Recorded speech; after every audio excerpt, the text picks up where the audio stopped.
Oh, just wanted to pop up a quick video, show you how easy it is to do brakes on these Can Am quads. This is a 2010 Outlander 400. It's my daughter's quad. Just wore out the brake pads on it. I noticed when I was doing a service, changed the oil and diff oils and stuff in it, and it was time for brake pads, so I'm going ahead and doing the brake pads. So I'd show you, I got this side apart already, so I'll show you how that comes apart. There's the old brake pads there on the ground, pretty much shot.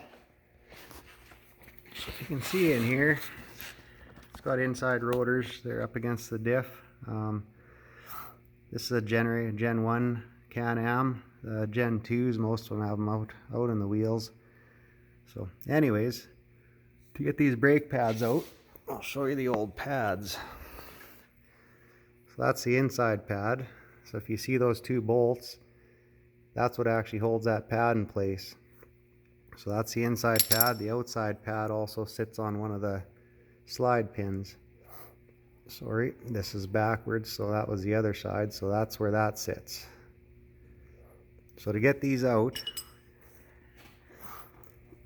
sorry, first thing you got to do is, while everything's bolted on so it's sturdy, you take these, they're a 5mm Allen, so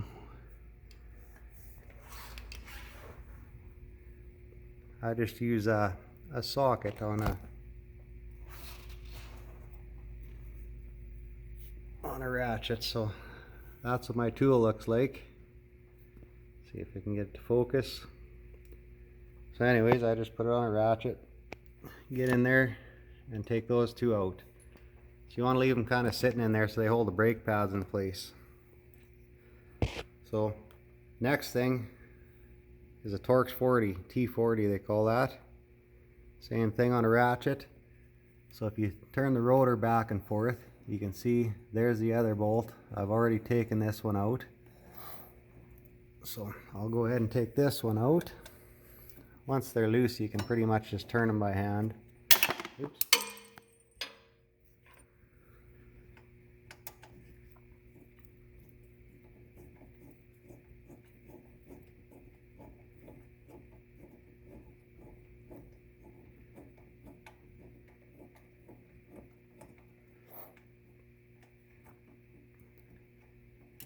Okay, so that one's out.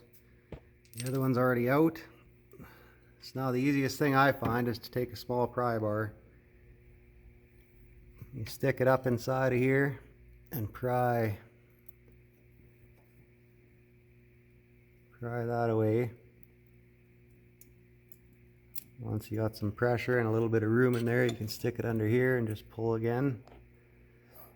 And that pushes the piston back in your caliper. Then you got room to put them new pads in. So now everything's loose, I can just grab it, pull it out of there.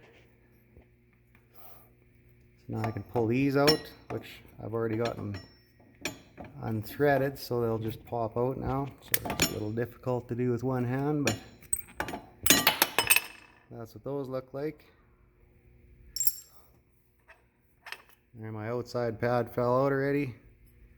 As you can see, it's definitely time to change those. There's next to nothing left. The inside pad, you stick your finger in behind there and pop it out of the groove. There's the inside pad. So same thing, just do the opposite, put her back together, slide the pads in there, put the pins back in. Caliper goes back into place, put your bolts back in and pump up your brakes before you move it, and you're back in business.